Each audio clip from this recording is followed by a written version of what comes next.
వార్తలు స్వాగతం. ముందుగా ముఖ్యాంశాలు. 8వ వార్డులో ప్రోటోకాల్పై సమావేశంలో రగడ, పోటాపోటీగా సమావేశాలు. హిందూ సాంప్రదాయాలను కాపాడండి, అయ్యప్ప స్వాములు నిరసన ర్యాలీ. రోడ్డు ప్రమాదంలో వ్యక్తి మృతి. వార్తలను వివరాలు. 6వ విడత జన్మభూమి మా ఊరు కార్యక్రమంలో పుంగనూరు మండలంలో తొలి రోజు నుంచి నిరసనలు హోరెత్తుతున్నాయి. సోమవారం పుంగనూరు పట్టణంలో 8వ వార్డులో నిర్వహించిన జన్మభూమి కార్యక్రమానికి తెలుగుదేశం పార్టీ మరియు వైసీపీ నేతలు హాజరయ్యారు. Chairperson Shamim, vice chairman Amarendra, YCP కౌన్సిలర్లు ప్రోటోకాల్ ఉన్నవారు వేదికను అలంకరించాలని, అలా కాకుండా ప్రోటోకాల్ లేని వారు వేదికపైకి ఎలా వస్తారని ప్రశ్నించారు. దాంతో సభ రసబసగా మారింది. ఇరు వర్గాల వారి మధ్య వాగ్వివాదం చోటు చేసుకుంది. ప్రోటోకాల్ పాటించాలా? ప్రోటోకాల్ పాటించేట్లుగా ఉంటే నేను మాట్లాడతారని ప్రోటోకాల్ ఉండాలి. నన్ను అడ్డుకోవడమా, నా ప్రసంగాన్ని అడ్డుకోవడం మీకు సంఘంతో మాకు పనిలే. సహకరించండి, మీరు ప్రోటోకాల్ పాటించండి. మీరు సహకరించండి, ఈ ప్రసంగంతో మాకేం సహకరించండి. మీరు ప్రోటోకాల్ పాటించండి. ప్రజల సేవకులు మనం, ప్రజలు రచించబడండి.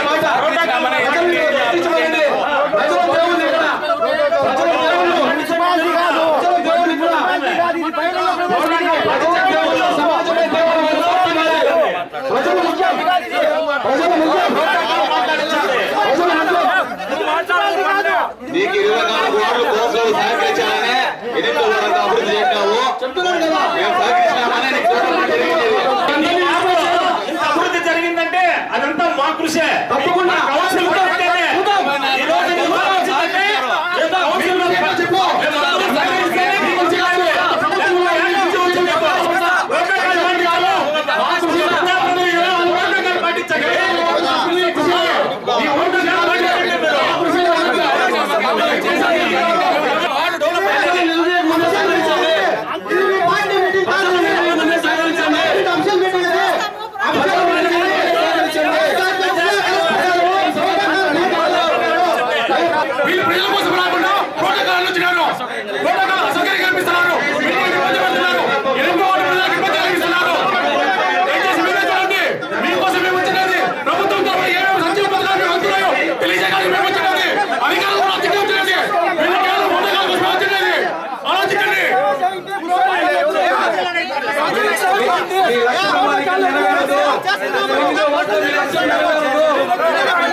మీకు ఇంకోటి కాదు, మన వార్డు చాలా ప్రశాంతమైంది. ఇక్కడ ఎంత రెచ్చగొట్టినా, ఎన్ని అడ్డంకులు సృష్టించినా మన సహనాన్ని మనం కోల్పోయేదొద్దు. ప్రత్యేకించి నీ వార్డు డెవలప్ కావాలన్నా 24 మంది కౌన్సిలర్ల ఆమోదంతో, మున్సిపల్ చైర్మన్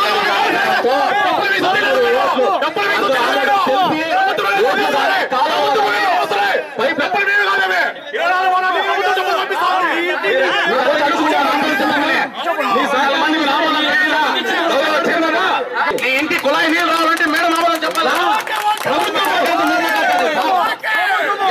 దయవచ్చి మీరు ప్రోటోకాల్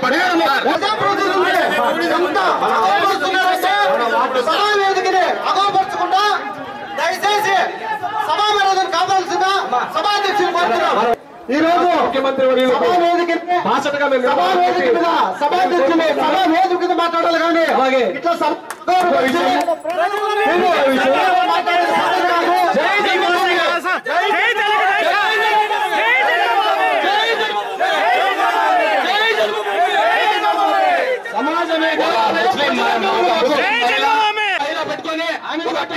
పెట్టుకొని నా సోదరు పుంగనూరు సోదరు చైర్మన్ ఆయన సభా అధ్యక్షులుగా పెట్టి మీరు కింద పోతారంటే ఆమెకు ఎంత గౌరవం ఇచ్చినట్టు మీ గౌరవం తెలుసా ఉంది, తెలుసా ఉంది.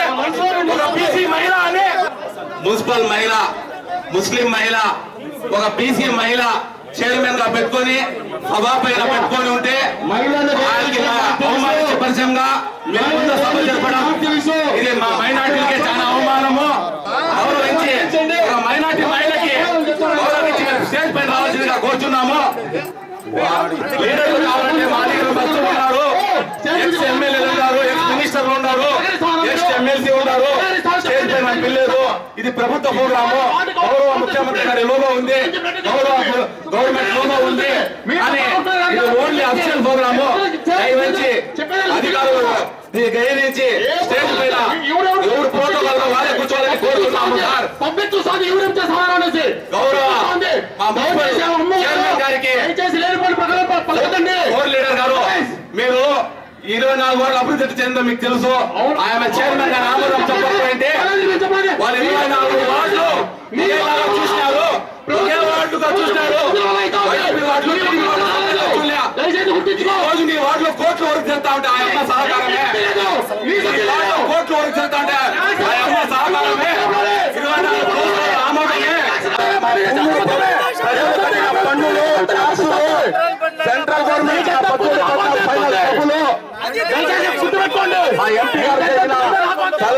బైపాస్ రోడ్డు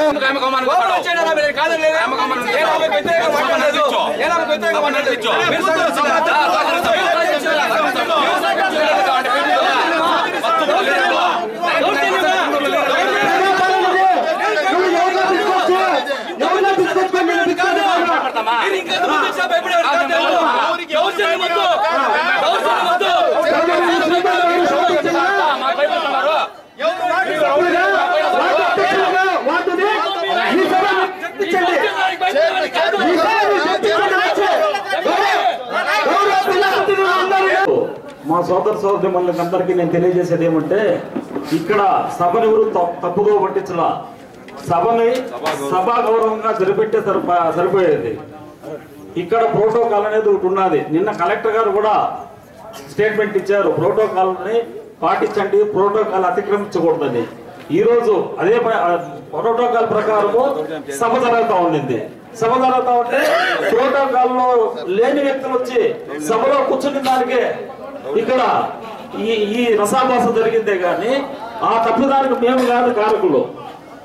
వాళ్ళు వచ్చిన దానికి వాళ్ళు ప్రోటోకాల్ లేని వ్యక్తులు వచ్చి స్టేజ్ పైన కూర్చొని మీటింగ్ లో కూర్చొని మీటింగ్ కండక్ట్ చేయకపోతే దానికి రసాభాస జరిగి ఇంత వాళ్ళు రాద్ధాంతం చేస్తున్నారే కానీ మేము సభను ప్రశాంతంగా జరపాలని మేము కోరుకుంటున్నాము. మా తప్పిదాలు ఏమీ లేవు, దయచేసి అందరూ కూడా గమనించండి. ఇది కేవలం ప్రోటోకాల్. ఇప్పుడు పోటాపోటీగా సభలు నిర్వహించారు. తెలుగుదేశం పార్టీ వారు సమావేశం స్థలం నుండి కొద్ది దూరంలో మరో సమావేశం నిర్వహించారు. ప్రజల సమస్యలపై చర్చించి వాటి పరిష్కారానికి తమ వంతు కృషి చేయడానికి వచ్చిన తమకు వేదిక అవసరం లేదని ఇన్ఛార్జ్ అనీషారెడ్డి సమన్వయకర్త ఎన్ శ్రీనాథ్ రెడ్డిలో వ్యాఖ్యానించారు. 360 కుటుంబాల నుంచి కూడా పొంగనూరు పురపాలక సంఘంలో ప్రతిదానికి సహకరించడం జరిగింది. పోయిన సంవత్సరం జరిగినటువంటి సత్సర్వేక్షణ 2018 పోటీల్లో వార్డులన్నింటిలో కూడా కాంపిటీషన్ జరిగితే ఈ వార్డుకు కూడా మొదటి 2-3 స్థానాల్లో 3వ స్థానం దక్కి జిల్లా స్థాయిలో కూడా ఈ వార్డుకు అవార్డు అందుకోవడం జరిగింది. ఈ వార్డులో ఉన్నటువంటి అన్ని రకాల అభివృద్ధి కార్యక్రమాలు పూర్తయిపోయాయి. వాస్తవాన్ని చెప్పాలంటే ఈ వార్డులో చేయడానికి పనులు లేవు. ఆ విషయాన్ని కూడా కౌన్సిలర్ గారి సహకారంలోనే జరిగింది. ఏమి చేసినా ఆమె మీద చూపిస్తారు, మహిళలు అడ్డం పెడతారు, మహిళలు అడ్డం పెట్టి అక్కడ రాజకీయం చేస్తారు. ఇక్కడ మా మహిళలకు మర్యాద ఇవ్వడం తెలియదా మీకు? మీ మహిళా చైర్పర్సన్ అడ్డం పెట్టుకొని మీరు రాజకీయాలు మాట్లాడుతున్నారు. ఆమె అడ్డం పెట్టుకోవాలి. మా మహిళలకు గౌరవం ఇవ్వడం, మా తెలుగుదేశం కుటుంబం నుండి వచ్చిన మహిళ, మాన్య ముఖ్యమంత్రి చంద్రబాబు నాయుడు గారు పంపించిన మహిళ ఆమెకు మర్యాద ఇవ్వడం మీకు తెలియదా? ఆమెను అడ్డుకోవడం ఇక్కడ ఇదే మహతరం, ఇదే రాజకీయం, ఇదే మీ నాయకుడు మీకు నేర్పిన సంస్కారం. మీరేమంటారు? కుమారగిరి ప్రజలే కాదు, ఈరోజు పట్టణ ప్రజలే కాదు, నియోజకవర్గం అంతా చూడాలా. మహిళలు ఎదుర్కొనేందుకు ఏం భయపడుతున్నారా? మీరు భయపడుతున్నారా? రాజకీయాలకు ఇంకా టైం ఉంది, ఎన్నికలకు ఇంకా టైం ఉంది. 3-4 నెలల తర్వాత జరిగే ఎన్నికలకు ఇప్పటి నుండే మీకు ఆ ఉలికెందుకయ్యా? ప్రజలకు సంబంధించిన కార్యక్రమాల్లో, ప్రజా సమస్యలు తీర్చే కార్యక్రమాల్లో, ఈ జన్మభూమి కార్యక్రమాల్లో మేమందరం కూడా పాల్గొనడం కూడా జరుగుతుందని ఈ సమయంలో కూడా తెలియజేస్తా ఉన్నా. ఏదో మేము వస్తే వాళ్ళ కుర్చీలకు ఏదో ప్రాబ్లం అంట. ఏం మీ కుర్చీలు పుట్టుకుతో వాళ్ళ కుర్చీలు వచ్చాయా? మనం చేసే ప్రజాసేవ వల్ల మనకి కుర్చీలు వస్తాయి. కుర్చీకి మన వల్ల గౌరవం కావాలి కానీ మనతో కుర్చీ గౌరవం ఎప్పుడు రాదు. ఆ కుర్చీలో కూర్చుంటే వ్యక్తి వల్ల ఆ కుర్చీ గౌరవం వస్తుంది కానీ ఆ కుర్చీకి ప్రత్యేకంగా గౌరవం ఉండదు. ఆ గౌరవాన్ని నిలుపుకోవాలంటే మనము ప్రజాసేవలో ముందుకు పనిచేయాల, పోటీతత్వంతో పనిచేయాల. అటు ప్రత్యక్షం కానీ ప్రతిపక్షం అయితే పోటీగా పనిచేయండి. ప్రజల సమస్యలు ముందుకు తీసుకురండి. తీర్చేయడానికి ఈరోజు నారా చంద్రబాబు నాయుడు గారి ప్రభుత్వం కట్టుబడి ఉంది. ఈ యొక్క సంక్షేమానికి కట్టుబడి ఉంది. అంతేకాని మీ యొక్క డ్రామాలు ఆపండి. ఈ యొక్క నియోజకవర్గంలో కానీ ఈ రాష్ట్రంలో కానీ ప్రజలంతా గమనిస్తూ ఉన్నారు. మీ యొక్క డ్రామాలు మీరు చేయాలంటే ముందుంటే సినిమా 3 నెలల తర్వాత పెద్ద సినిమా వస్తుంది. ఎలక్షన్స్ ఇప్పుడు ట్రైన్ జరుగుతూ ఉంది. అభివృద్ధి చూపిస్తున్నాం. ప్రతి ఒక్క సంక్షేమాన్ని ప్రజలకు తీసుకుపోతున్నాం. మీరు ఆ కుర్చీలకు పోటీ పడితే లాస్ట్ కు మీ కుర్చీ కూడా మేడలు కలిసి కూర్చోవడానికి ఆ కుర్చీ లేకుండా మీ యొక్క పదవి కాలం పూర్తయిన తర్వాత పూర్తిగా కూడా రాజకీయంగా భూస్థాపితం అవుతారు. ఇటువంటి ఆలోచనతో మీరు కానీ మీ నాయకులు కానీ మీ పార్టీ కానీ సిద్ధాంతాలు లేకుండా ఈ రోజు ప్రజలు వంచే విధంగా మీరంతా ప్రజలకు వంచే విధంగా మీరు తప్పుదో పట్టిస్తున్నారు. కానీ మా నాయకుడు స్వచ్ఛమైన నాయకుడు, మచ్చలేని మా చంద్రబాబు నాయుడు మాకు ప్రజల ఆశీర్వాదంతో ఈ రోజు మాకు ముఖ్యమంత్రి అయితే ఈ రోజు ఆయన్ని తప్పుదో పట్టించేదానికి ఆయన చేసే కార్యక్రమాలకి మీరు అడ్డుపడేదానికి ఈ రోజు అనునిత్యం మీరు ప్రజల్లో పరచలవుతారు. మీకు కూడా మంచిది కాదు. మంచిదైతే మీరు ప్రజల కోసం రాండి. ఏంటి కుర్చీలు మీకు కావాలంటే కుర్చీలు అడగండి, రౌండ్ గా జరగండి. అదేదో ఆట ఆడతారు డింగ్ డింగ్ డింగ్ డింగ్ అని. అట్లా కుర్చీలు ఆట కూర్చోండి. ఎవరు గెలిస్తే మీకు ప్రైజ్లు వేస్తాం. కానీ ఇది కుర్చీలు ఆట కాదు. ప్రజల సమస్యలు తీర్చే ఆట. ప్రజల సమస్యలు తీర్చే ఆటలో పోటీ పడండి. మా అధికార పక్షంతో పోటీ పడండి. మేము మీకు సహకరిస్తాం. మీ యొక్క సమస్యలను మా సమస్యలుగా తీసుకొని మేము పరిష్కరించడానికి ముందుంటాం. ఖచ్చితంగా ప్రజలు ఎక్కడున్నారో చంద్రబాబు నాయుడు గారు పెట్టిన ప్రోగ్రాంలో నేను హాజరు కావాల్సిన అవసరం ఎంతైనా ఉంది. ఈరోజు నేను ఆ ప్రోగ్రాంకి వస్తే అంటే నేనేం వైఎస్ఆర్సీపీ ప్రోగ్రాం పోలా, లేకపోతే జగన్ గారు రాజశేఖర రెడ్డి గారు బొమ్మ వేసుకునే ప్రోగ్రాం పోలా. చంద్రబాబు నాయుడు గారు గత 4.5 సంవత్సరాలుగా ఆయన గవర్నమెంట్ వచ్చినాక మనకు మీకందరికీ ఏం చేశారు, మీకందరికీ ప్రజల సమస్యలు ఇంకా ఏమేమి ఉన్నాయి, ఇక్కడ జరిగిన అభివృద్ధి కార్యక్రమాలు ఏంటి, ఇక్కడ జరిగిందే సంక్షేమ పథకాలు మీకు అందరికీ అందినాయా లేదా అనే కేవలం ఒక ముఖ్య ఉద్దేశంతోనే నేను ఇక్కడికి వచ్చాను. ఇక్కడ అది ప్రజల వద్ద పాలన అన్నారు. మరి ప్రజలంతా ఇక్కడ ఉంటే అధికారులు మాత్రం అక్కడ ఉన్నారు. దీన్ని బట్టి మన పుంగనూరులో మీరంతా ఒకటి గమనించుకోవాల్సింది ఏమనగా తెలుగుదేశం పార్టీ మంది, పైగా నేను కూడా మనకి ఇప్పుడు మీకు అందరికీ తెలుసు, పెద్దవాళ్ళకి రామకృష్ణారెడ్డి గారు అంటే ఎంత ముఖ్యమో మీకు అందరికీ తెలుసు. అలాంటి కుటుంబం నుంచి నేను వచ్చిన. నేనేం కొత్తగా ఎక్కడ తిరుపతి నుంచి రాలా, లేదా బెంగళూరు నుంచి కొత్తగా రాజకీయాల్లోకి రాలా.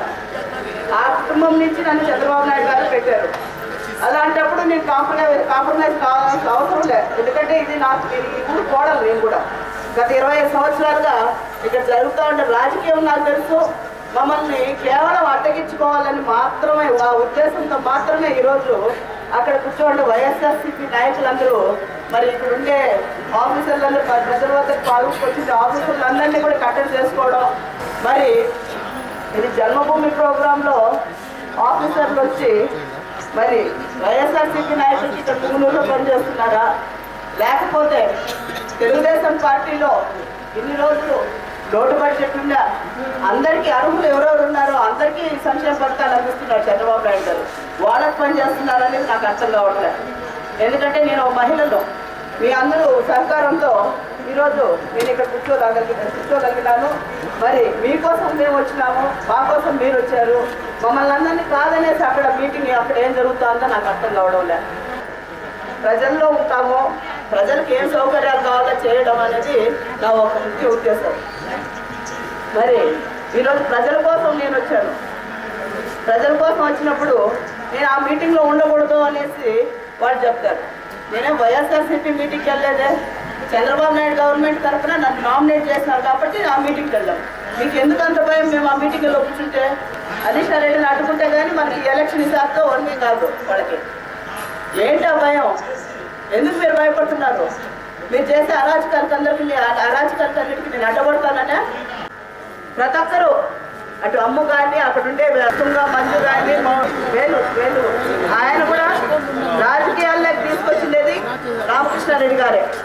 సగం మందికి రామకృష్ణారెడ్డి గారు భిక్ష పెట్టారు వాళ్ళకందరికీ. పోటాపోటీగానే సమావేశం ముగిసింది. అత్యంత శక్తివంతమైన పుణ్యక్షేత్రం కేరళ రాష్ట్రంలోని శబరిమల అయ్యప్ప స్వామి ఆలయం. 10 సంవత్సరాలు పైబడి 50 సంవత్సరాలలోపు మహిళలకు ప్రవేశం లేదు. అలాంటిది సాంప్రదాయానికి వ్యతిరేకంగా ఆలయంలోకి మహిళలు ప్రవేశం ఉందని కోర్టు ఇచ్చిన తీర్పును వ్యతిరేకిస్తూ ఆలయంలోకి ప్రవేశించిన మహిళలపై చర్యలు తీసుకోవాలని, భక్తుల మనోభావాలు దెబ్బతీయకుండా హిందూ ధర్మాన్ని కాపాడాలంటూ పుంగనూరులో సోమవారం అయ్యప్ప మాలధారణ భక్తులు నిరసన ర్యాలీ నిర్వహించారు.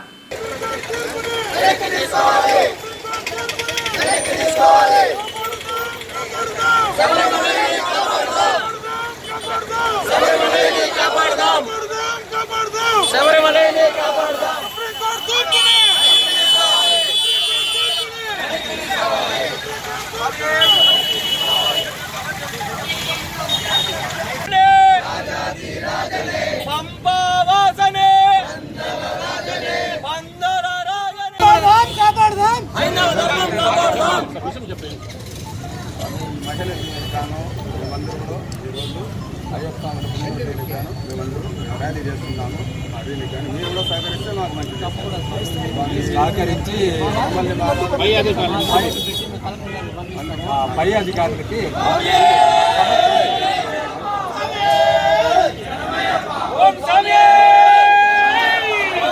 పుంగనూరు ధర్మశాస్త్ర సేవా సంఘం తరఫున మేమందరము 41 రోజులు కఠిన వ్రతదీక్ష తీసుకొని అయ్యప్ప సూక్తులను మనసా వాచ పాటిస్తూ అయ్యప్ప స్వామి దర్శనానికి వెళ్తాము.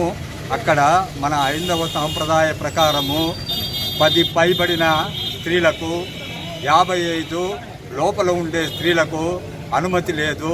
కానీ హైందవ సాంప్రదాయాన్ని నిరసిస్తూ సుప్రీంకోర్టు అన్ని మహిళలకు అవకాశం కల్పించినది దర్శనానికి.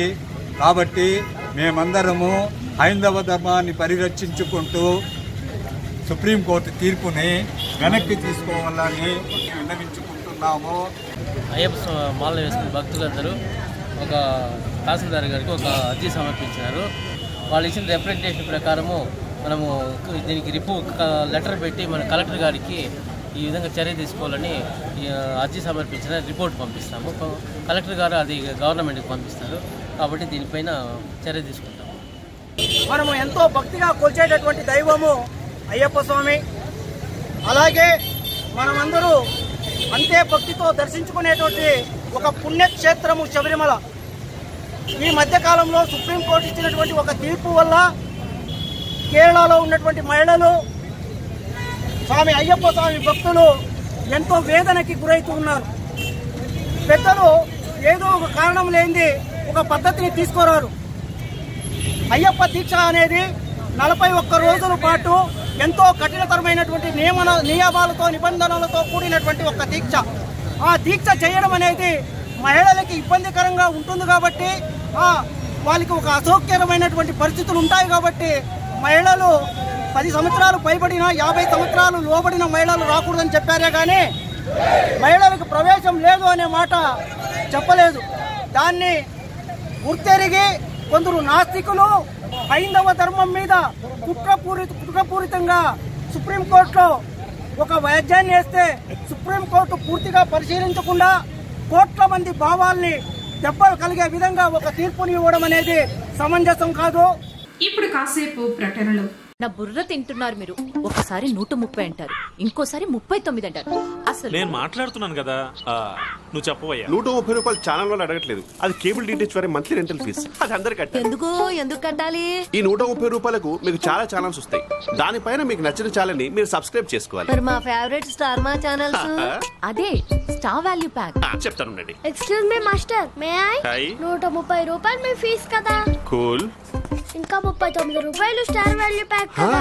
ఇందులోనే Star Maa movies, Star Maa music, Star Maa gold, National Geographic, Star Sports. Super అచింటూ. అందులో football, kabaddi, ICC cricket world cup, Vivo IPL ఇవన్నీ ఉన్నాయి. మరింకే కావాలి? ఏ గడిలో పుట్టాడండి మెడికల్ మిరాకిల్? మీ 130 రూపాయలతో పాటు 39 రూపాయల స్టార్ వాల్యూ ప్యాక్ కోసం మొత్తం 169 రూపాయలు. కూల్ కదా? మంత్లీ కేబుల్ డిటిహెచ్ ఫీజు చెల్లించాక మీకు కావాల్సిన ఛానల్ లేదా ప్యాక్ తీసుకోండి. నిజంగా ఇది నిజమే. కూల్ కదా? తిరిగి వార్తలకు స్వాగతం. రోడ్డు ప్రమాదంలో వ్యక్తి మృతి చెందిన సంఘటన పుంగనూరు మండలం భీమగానపల్లి సమీపాన చోటు చేసుకుంది. కర్నూలు నుండి చిత్తూరుకు కారులో వస్తున్న తిరుపతికి చెందిన హనుమంతప్ప, పలంనేరుకు చెందిన శివప్రసాద్ మస్తాన్లు సోమవారం వేకువజామున భీమగానపల్లి సమీపంలో పాల వ్యాన్ కారును ఢీకొంది. కారులో ప్రయాణిస్తున్న వారిలో హనుమంతప్ప మృతి చెందాడు. పోలీసులు కేసు నమోదు చేసుకుని దర్యాప్తు చేస్తున్నారు. చౌడేపల్లి మండలం దిగోపల్లి గ్రామ పంచాయతీ వద్ద సోమవారం నిర్వహించిన జన్మభూమి మా ఊరు కార్యక్రమం రసబస్గా మారింది.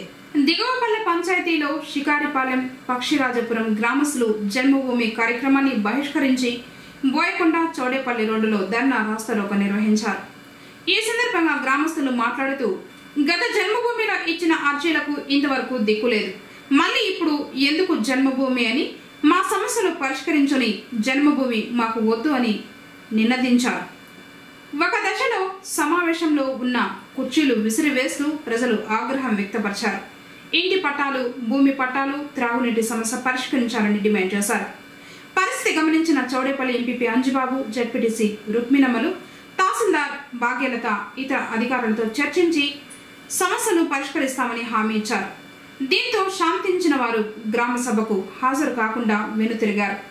ఉన్నవారితో అధికారులు సభను మమ అనిపించారు. కార్యక్రమంలో ఎంపీడీఓ శంకరయ్య, మండల ప్రత్యేక అధికారి శ్రీనివాసులు, అన్ని శాఖల అధికారులు పాల్గొన్నారు.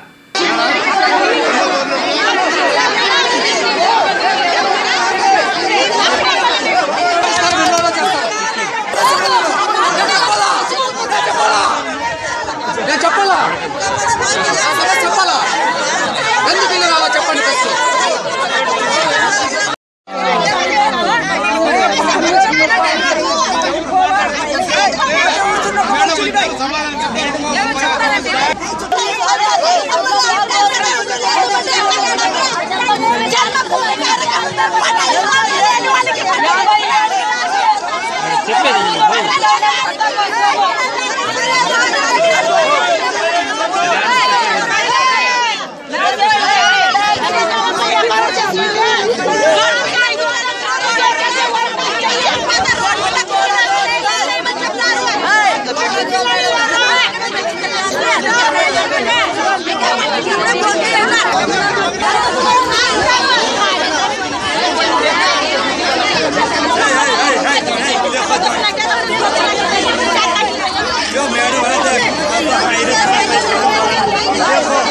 మాతృభూమి ఫౌండేషన్ ఆధ్వర్యంలో నూతన ఉచిత ట్యుటోరియల్స్ ను ఆవిష్కరించారు. సోమవారం మాతృభూమి ఫౌండేషన్ ఆధ్వర్యంలో ఫౌండర్ కొటారి కిరణ్ ఆదేశాల మేరకు బైరెడ్డిపల్లి బాయ్స్ హై స్కూల్ నందు నూతన ఉచిత ట్యుటోరియల్ ను ఆవిష్కరించడం జరిగింది. ఈ ట్యుటోరియల్స్ ను 8, 9, 10వ తరగతి విద్యార్థులకు సాయంత్రం సమయంలో మాతృభూమి ఫౌండేషన్ ట్యూటర్స్ చే ఉచితంగా ట్యూషన్స్ నిర్వహించడం జరుగుతుంది. చిత్తూరు జిల్లాలో మొట్టమొదటి ట్యుటోరియల్ ను ప్రారంభించడం జరిగింది. అదేవిధంగా ప్రతి ఒక్క మండలంలో ప్రారంభించి విద్యార్థులు భవిష్యత్తులో మార్పు తీసుకుని రావడం జరుగుతుంది. ఈ ట్యుటోరియల్స్ లో గణితం, సైన్స్, ఇంగ్లీష్ ను బోధించడం జరుగుతుంది. అలాగే ఇండియనిజం శిక్షణ కార్యక్రమాన్ని నిర్వహించడం జరుగుతుంది. ఈ ఇండియనిజం శిక్షణ కార్యక్రమంలో ఇండియా యొక్క గొప్పతనం, అంబేద్కర్ రచించిన రాజ్యాంగం యొక్క విధులు, దాని యొక్క గొప్పతనం గురించి చెప్పడం జరుగుతుంది. కార్యక్రమంలో high school head master Lakshminarayana, Mathrubhumi foundation secretary Prabhakar, advisor Giriprasad, Palamaneru నియోజకవర్గ ఇన్ఛార్జ్ మోహన్, చిత్తూరు జిల్లా ఇన్ఛార్జ్ మనోహర్, పుంగనూరు ఇన్ఛార్జ్ శివకుమార్, ఇతర టీం సభ్యులు మరియు ఉపాధ్యాయులు, విద్యార్థులు పాల్గొన్నారు. పుంగనూరు మండలం ఏతూరులో జన్మభూమి మా ఊరు కార్యక్రమం సోమవారం జరిగింది. ఎంపీడీఓ లక్ష్మీపతి నాయుడు ప్రతిజ్ఞ చేయించి సభను ప్రారంభించారు. ఎంపీపీ నరసింహులు, జడ్పీటీసీ వెంకటరెడ్డి యాదవ్ అధికారులు పాల్గొన్నారు. ప్రజల వద్ద నుండి అర్జీలు తీసుకున్నారు.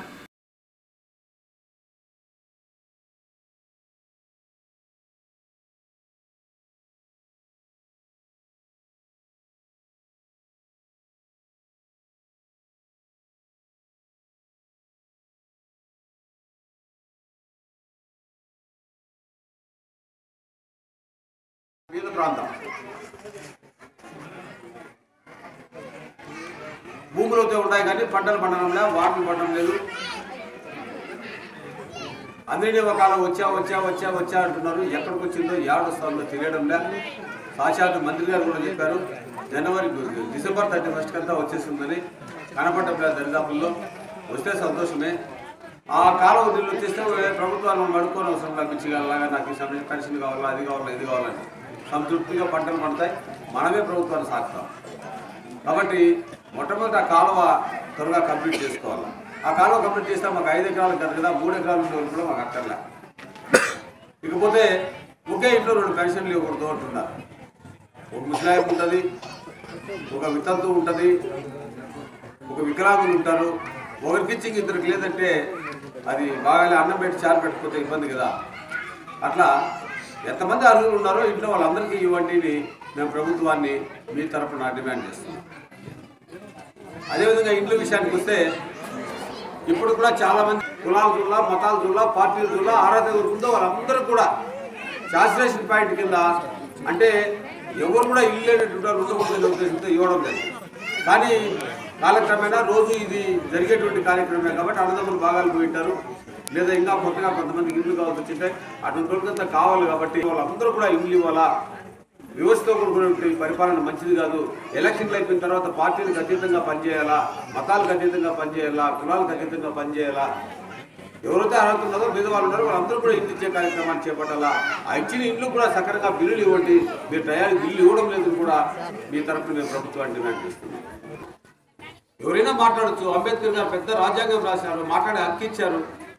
అట్లాంటి హక్కునే కాలు రాసి మీరు మాట్లాడద్దండి ఇదేం నియంతృత్వం, ఆ రాజ్యాంగం మన రాజ్యం ఏమైనా రాజుల పరిపాలన మాట్లాడాలి. అందరూ వాళ్ళ అభిప్రాయాలు వాళ్ళు చెప్తారు. తప్పేముంది, మనం ఏమైనా కొట్టుకుంటాం వాళ్ళకి ఆస్తుందా కదా ఏమన్నా ఉన్న ఇప్పుడు పరిపాలకులు చేసేటువంటి రుణాలంతా మాఫీ చేస్తామన్నారు. మహిళలకు చేశారమ్మా, చేయలా. రైతులకంతా రుణాలు మాఫీ చేస్తామన్నారు, చేశారా, చేయలా. సభలో ఆశలు పెట్టారు. విద్యుత్ షార్ట్ సర్క్యూట్ తో ఇల్లు దగ్ధమై సుమారు 3 లక్షల రూపాయల ఆస్తి నష్టం వాటిల్లిన సంఘటన సోమవారం పొంగనూరు మండలంలో చోటు చేసుకుంది. మండలంలోని పంచాయతీ కేంద్రమైన ఆరడుగుంట గ్రామానికి చెందిన రాసప్ప కుమారుడు వందాది నాగరాజ రేకులతో గృహాన్ని నిర్మించుకున్నాడు. సోమవారం ఉదయం నాగరాజ, అతని భార్య వీణ ఇద్దరు కూలీ పనులకు వెళ్లారు. ఈ క్రమంలో విద్యుత్ షార్ట్ సర్క్యూట్ అవడంతో అగ్ని ప్రమాదం సంభవించింది. అయితే ఇంటిలో నుంచి పొగలు వస్తూ ఉండటంతో గ్రామస్తులు గమనించి దగ్గరలోనున్న బోరు నుంచి నీరు పెట్టి మంటలను అదుపు చేసేందుకు చర్యలు చేపట్టారు. మంటలు చెలరేగడంతో ఇంట్లో ఉన్న నిత్యావసర వస్తువులు, దుస్తులు, బ్యాంకు ఖాతా పుస్తకాలు, ఆధార్, రేషన్ కార్డులు పూర్తిగా అగ్నికి ఆహుతయ్యాయి. నిరుపేద కుటుంబానికి చెందిన నాగరాజ కుటుంబానికి నిలువ నీడ లేకుండా పోయింది. సమాచారం అందుకున్న వీఆర్ఓ రజనీకాంత్ సంఘటన స్థలానికి చేరుకుని వివరాలు సేకరించారు. ప్రభుత్వం నుంచి పరిహారం అందే విధంగా చర్యలు తీసుకుంటామని ఆయన తెలిపారు. ఇప్పుడు కాసేపు ప్రకటనలు. 39 రూపాయల ఏటి 39 ఏటి 39 రూపాయలకే? అవును సార్, 39 రూపాయలకి. సతే అన్ని ఛానల్స్ తక్కువ ధరకి ఇస్తారట. అదే అన్ని ఛానల్స్ తక్కువ ధరకు రావడం ఏంటి? అదే నాకు అర్థం కావట్లేదు. నేను ఆఫీస్కి వెళ్ళి కేబుల్ ఆఫీస్కి వెళ్ళి కనుక్కొస్తాను. చెప్పండి సార్. ఏమండి, తక్కువ ధరకి అన్ని ఛానల్స్ ఇస్తున్నారటగా టీవీలో యాడ్ చూశాను. నాకు అన్ని ఛానల్స్ అవసరం లేదు, కొన్ని ఛానల్స్ చాలు, ఇస్తారుగా. మీరు చూసింది ఒక్క ఛానల్ కి సంబంధించిన ప్యాకేజ్ మాత్రమే. అదేంటి? ప్రతి నెల మినిమం ఛార్జీ 130 రూపాయలు ప్లస్ GST. మీకు దీని మొత్తానికి కలిపి 100 ఛానల్స్ ఫ్రీగా చూడొచ్చు. మరి తెలుగు ఛానల్స్ కావాలంటే Gemini package 30, Maa TV package 39, Zee Telugu package 20, ETV package 24 plus GST. ఈ లెక్కన ప్రతి నెల 300 రూపాయలు చెల్లించాలి సార్. మరి మా కుర్రాళ్ళు స్టార్, HBO ఛానల్స్ చూస్తారు. పిల్లలేమో డిస్నీ, పోగో లాంటి కార్టూన్ నెట్వర్క్ చూస్తారు. మరి ఆ ఛానల్ సంగతి ఏంటి? ఇవి కూడా కావాలంటే సుమారు 400 రూపాయల పైనే అవుతుంది. ఇంత రేట్లా? అన్ని ఛానల్స్ కలిపి ఇది వరకు మీరు చాలా తక్కువ ధరకి ఇచ్చేవారు, ఇది మరీ ఎక్కువ అండి. ఇది మా నిర్ణయం కాదండి, ట్రాయ్ ఆర్డర్ ప్రకారం ఒక్కో ఛానల్ కి ఒక్కో రేట్ నిర్ణయించారు. ఏంటండి ఇంత రేట్లు? నేను వేరే సర్వీస్ ప్రొవైడర్ దగ్గరికి వెళ్తాను. మీరు ఏ సర్వీస్ ప్రొవైడర్ దగ్గరికి వెళ్ళినా ఇవే ధరలు. అంతేనంటారా? అంతేనండి. ఫిబ్రవరి 1వ తేదీ లోపల నిర్ణయించిన ధరలు చెల్లించి మీకు నచ్చిన ఛానల్స్ ఎంపిక చేసుకొని హ్యాపీగా ఎంజాయ్ చేయండి. పే ఛానళ్లకు మీ ఎంపికను అనుసరించి అదనపు ధర చెల్లించండి. అది ఏ ప్లాట్ఫామ్ అయినా, కేబుల్ లేదా DTH లేదా IPTV అయినా ఇప్పుడు వినియోగదారుడే రాజు. తిరిగి వార్తలకు స్వాగతం. పుంగనూరు నియోజకవర్గంలో పార్టీకి పూర్వ వైభవం తీసుకురావడానికి కృషి చేస్తున్నట్లు టీడీపీ నియోజకవర్గ ఇన్ఛార్జ్ అనీషారెడ్డి తెలిపారు. సోమవారం పట్టణంలోని 7వ వార్డుకు చెందిన సీనా, రఘు, గణేష్, సునీల్, కిరణ్, వెంకటప్ప స్థానిక నాయకుడు చంద్ర ఆధ్వర్యంలో టీడీపీ పార్టీలో చేరారు. వారికి సమన్వయకర్త ఎన్ శ్రీనాథ్ రెడ్డి పార్టీ కండువాలు కప్పి ఘనంగా స్వాగతం పలికారు. కార్యక్రమంలో కౌన్సిలర్ శ్రీకాంత్, నాయకులు రత్నమ్మ, మణి, సివిరెడ్డి, అనిల్ రాయల్ తదితరులు పాల్గొన్నారు. ఈరోజు పుంగనూరు పట్టణంలో 7వ వార్డుకు సంబంధించినటువంటి ఇక్కడ కొంతమంది వైఎస్ఆర్ పార్టీకి సంబంధించినటువంటి నాయకులు, కార్యకర్తలు, మహిళలు, ముఖ్యంగా ఈ దళిత వర్గానికి సంబంధించిన వాళ్ళు, బీసీ వర్గాలకు సంబంధించిన ఇక్కడ కార్యకర్తలు కూడా ఈరోజు చంద్రబాబు నాయుడు గారి యొక్క ప్రభుత్వం పైన, ఆయన ఈరోజు దళితులకు చేసినటువంటి అభివృద్ధి పైన, అదేవిధంగా బీసీ కులాలకు మొన్న ఆదరణ పథకం కింద కానీ అనేక పథకాలు ఈరోజు రాష్ట్రంలో ఆయన ఇస్తున్నారు. వీటన్నిటిని కూడా చూసి ఈరోజు తెలుగుదేశం పార్టీ ఈ రాష్ట్రంలో బలపరచాలని, అదేవిధంగా నియోజకవర్గంలో ఆనాటి నుంచి కూడా మా కుటుంబం ఇక్కడ రాజకీయంగా ఎన్నో సేవలు అందించింది. మరీ ముఖ్యంగా కూడా ఇక్కడ 7వ వార్డు ఈ తూర్పుపాలెంకి సంబంధించినటువంటి ఇక్కడ ప్రజలందరూ కూడా మాకు కుటుంబ సభ్యుల మాదిరిగా మమ్మల్ని ఎంతో ఆరోగ్యించి కూడా మమ్మల్ని ఆదరించినటువంటి సందర్భం కూడా ఒకసారి మీ అందరి తరఫున గుర్తు చేసుకుంటూ, ఈ తెలుగుదేశం పార్టీ ఎంత ఒడిదుడుకుల్లో కూడా ఇక్కడ తెలుగుదేశం పార్టీకి ప్రాణం పోసినటువంటి ఈ యొక్క ఇక్కడ 7వ వార్డుకు సంబంధించిన ప్రజలు ఈ పొంగునూరు పట్టణంలో మార్గదర్శకులు. మరీ ముఖ్యంగా కూడా ఇక్కడ అందరూ కూడా పేద ప్రజానీకం, దళితులు కానీ ఇక్కడ వాళ్ళు దళితులైనా కూడా ఏదో ఒక అపవాదం ఉండేది గతంలో వాళ్ళకి. కాంగ్రెస్ కానీ ఆ రోజునటువంటి ప్రభుత్వాలతో సంబంధాలు ఉంటాయని, కానీ వాటన్నింటినీ ఒమ్ము చేస్తూ ఆనాటి నుంచి కూడా పెద్దలు రామకృష్ణారెడ్డి గారి నాయకత్వం పైన తెలుగుదేశం పార్టీ పైన అభిమానంతో ఆ రోజు నుంచి కూడా తెలుగుదేశం పార్టీని వాళ్ళు అభిమానిస్తూ ఈరోజు కూడా మన పార్టీలో చేరేదానికి కూడా రావడం కూడా మాకు చాలా సంతోషంగా ఉంది. భవిష్యత్తులో కూడా మరిన్ని కుటుంబాలు కూడా ఇక్కడ రావడానికి ఈ పార్టీ పైన సిద్ధంగా ఉండాలని ఇప్పుడే తెలియజేశారు. మనమంతా కుటుంబం మాదిరిగా ఇక్కడ తెలుగుదేశం పార్టీని బలోపేతం చేసుకుంటాం. ఈరోజు నారా చంద్రబాబు నాయుడు గారు మా కుటుంబానికి అవకాశం ఇచ్చాడు. అనీషారెడ్డి గారిని ఈరోజు ఎమ్మెల్యే అభ్యర్థిగా కూడా పంపించారు. ఈ యొక్క కుటుంబాలందరూ కూడా తెలుగుదేశం తప్పకుండా ఆదరిస్తుంది. పార్టీలో సముచితమైన గౌరవం ఇచ్చి వారికి ఏ యొక్క ఇబ్బందిలో ఉన్నా, కష్టంలో ఉన్నా మా తెలుగుదేశం కుటుంబం అంతా కూడా యావత్తుగా ఉండి వారిని మా కుటుంబ సభ్యులుగా కూడా చూసుకొని ఇక భవిష్యత్తులో పార్టీ విజయానికి కృషి చేస్తామని త్వరగా తెలియజేస్తూ జై హింద్, జై చంద్రబాబు నాయుడు గారు. 7వ వార్డులో 5-6 కుటుంబాల వరకు మా వాళ్ళు మా ఇష్టానుపూర్వకంగా చంద్రబాబు గారి నాయకత్వం వాళ్ళ పథకాలకు ఆకర్షించి అమరన్న గారి నాయకత్వము, శ్రీనాథ్ రెడ్డి గారి నాయకత్వము, మేడం గారు అనీషారెడ్డి గారి నాయకత్వంలో మా ఇష్టానుపూర్వకంగా మేము రావడం జరిగింది. ఇలాగే ఇంకొక ప్రోగ్రాము ఇదే వార్డులో బాలాజీ కాలనీ దగ్గర పెట్టొచ్చున్నాము. మా వార్డులో కనీసం ఇప్పుడు ప్రస్తుతం సభ్యతానికి ఒక 20 మందిగా మేము సభ్యత్వము మా ఇష్టానుకూలంగా జాయిన్ అవుతున్నాం. వార్తలు ముగించే ముందు ముఖ్యాంశాలు మరోసారి. 8వ వార్డులో ప్రోటోకాల్ పై సమావేశంలో రగడ, పోటాపోటీగా సమావేశాలు. హిందూ సాంప్రదాయాలను కాపాడండి, అయ్యప్ప స్వాములు నిరసన ర్యాలీ. రోడ్డు ప్రమాదంలో వ్యక్తి మృతి. తిరిగి కేసీటీవీ వార్తలతో మళ్ళీ కలుసుకుందాం. అందుకోసం నమస్కారం.